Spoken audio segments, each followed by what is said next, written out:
The Midnight Raiders, a veteran stand against a fake HOA. In the quiet cul-de-sac of Willow Creek, Texas, where manicured lawns and porch lights painted a picture of suburban peace, a chilling disturbance began to unfold.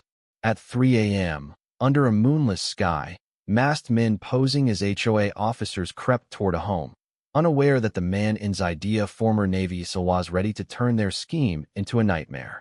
This is the story of Tom Hargrove, a man who stood his ground when shadows came knocking. Tom, 42, was no stranger to vigilance. After serving as a SEAL, he now worked as an aerospace technician, living with his wife, Linda, and their 2 kids in a tidy neighborhood they'd called home for 8 years. The trouble started with a notice taped to their mailbox, crisp, official-looking, demanding a mandatory home inspection at 10 p.m. on a Sunday. No envelope, no stamp, no contact details. Tom's instincts flared. HOAs don't work like that, he muttered to Linda, who peered over his shoulder. And they don't inspect at night. The next day, the HOA board confirmed it. The notice was fake. By week's end, 6 other homes had received similar letters, all hand-delivered under cover of darkness. Who sneaks through a neighborhood, pretending to wield authority? Willow Creek was a place where kids' bikes stayed locked in garages, not left on lawns, but it wasn't a hotbed of suspicion until now. Tom's front camera soon caught glimpses of the culprits. 2 men in black windbreakers, no insignias, flashlights sweeping driveways. One night, they lingered by Tom's truck, eyeing the license plate. Another, they tapped a window. Linda suggested bored teens, but Tom shook his head. They move like they've been trained. One covers while the other moves. That's not kids. Tensions rose. At a heated HOA Zoom meeting, neighbors clashed, some scared, others insisting the inspections were legit. One man, shaken, admitted a compliance officer had visited, knowing his family's names, even his daughter's. Tom's gut twisted. He went door to door, uncovering more. A retired teacher had reported a 2 a.m. doorknob jiggle to police, but no patrol ever came. Her camera caught a man with a patch reading, HOA Compliance Ops, a title that didn't exist. Then, a yellow envelope appeared on Tom's doorstep, listing petty violations. Mailbox too short, hedges too tall. They're pushing me, Tom told Linda, his voice low, seeing how far they can go. That night, Tom sat in the dark, a loaded Mossberg 590 across his lap, security feeds glowing. At 3:04 a.m., the porch camera flickered. A shadow tested the doorknob's low, deliberate. Tom's pulse stayed steady. He heard footsteps retreat, then found a card on the doormat. We'll be back. Compliance isn't optional. No prints, no trace, just a cold threat. Linda urged him to call the police, but Tom hesitated. They're too careful. A patrol won't stop them. They'll just change tactics. He filed a report anyway, thin but official, in case things went south. The next day, a neighbor's garage was found open, nothing stolen, but the glove box rifled, the security keypad dangling. Tom visited the homeowner, Mike, a jittery tech guy. They scraped my window, like they were checking the VIN, Mike said. Why case cars in a neighborhood like this? Tom's jaw tightened. They're looking for something or someone.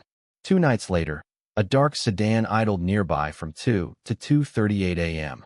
3 men, wearing fake HOA patches, moved in a tight pattern, checking electrical panels and side yards. They weren't stealing. They were testing. Then came the clipboard man. Linda spotted him from the kitchen, mid-30s, clean-shaven, sunglasses, fake patch. Tom confronted him. You're trespassing. The man smiled. Just a property audit, sir. Tom pressed. Got ID. The laminated card had a 555 Namera dead giveaway. No warrant? Then leave. The man backed off, but his car had no plates. That night, Tom's phone buzzed with a voicemail, a distorted voice saying, Don't resist the audit. It's safer. Linda packed a go-bag for the kids. Tom didn't budge. They're wearing us down for the real move. He canvassed again, uncovering a pattern. For homes with fake violations, all belonged to ex-military. One had fled without listing their house. Another stopped answering their door. A widow whispered, They said my husband's file was under review, has been dead 3 years. Tom's blood ran cold. Someone was targeting veterans, betting they'd stay quiet, handle it themselves. He hardwired his cameras, reinforced doors, and showed his daughter a safe hiding spot. Then he waited. At 2:31 a.m., the backyard camera pinged. 3 figures, one at the fence, one by the shed, one near the AC unit. The outside breaker tripped, killing the floodlights, but indoor cameras ran on backup. Tom whispered to Linda, "Take the kids to the upstairs closet. Lock it." She nodded, eyes wide. "What about you?" He gripped the shotgun. "I've got guests." The back door creaked open. Tom crouched behind the kitchen island, tracking a shadow's steady gait, professional, trained. Glass crackled at the front window, a second intruder. They were flanking him. The power cut fully, cameras died, Wi-Fi dropped. Upstairs, Linda texted, "Safe." Tom's focus sharpened. The first man stepped into moonlight. "Move again, you lose a kneecap," Tom barked. The man froze, dropping a crowbar. "You're not HOA. Who's paying you?" Silence. A second figure lunged from the stairwell. Tom fired low, the blast shredding drywall and catching the man's thigh. He screamed, collapsing. "Tell the third to step out," Tom growled. From the kitchen, a young voice cracked. "Don't shoot." "I'm done." A kid, barely 25, hands shaking, no weapon. "Where's the third?" Tom demanded. "He bailed just the driver."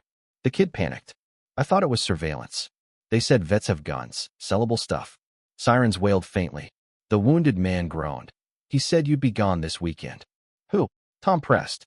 Silence. Then the kid muttered, "Document ex-HOA. Knew the system." Police cuffed the two, but the third man vanished. The clipboard bore real HOA forms, doctored by someone with access. Tom called a Navy buddy to trace Doc, suspecting a veteran housing list. By dawn, neighbors whispered, some offering help, others hiding behind blinds. Tom didn't care. He had a name. Doc, Rayall named Richard Vaughn, fired from the HOA for embezzlement. He'd built their security system, knew alarm delays, and targeted veterans who'd avoid police. Days later, a retired mailman, Harold, admitted giving Vaughn an old HOA key fob, thinking it was defunct. The HOA president, Susan Carter, confessed Vaughn had accessed an admin portal via a VPN.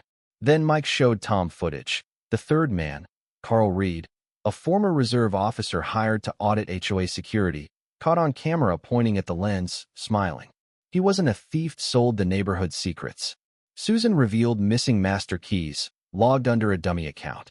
The HOA's insurer pushed to bury it, fearing lawsuits. Then Reed appeared at Tom's door, unarmed, palms up. "I didn't want violence," he claimed. "Insurance jobs, empty homes." Tom didn't flinch. "You cut power to a house with kids." Reed blamed Vaughn, offering files and burner numbers for a deal. Tom saw fear in his eyes, not of jail, but of someone higher up. "I'm not the police," Tom said. Reed nodded. "That's why I trust you." 3 weeks later, Vaughn faced charges.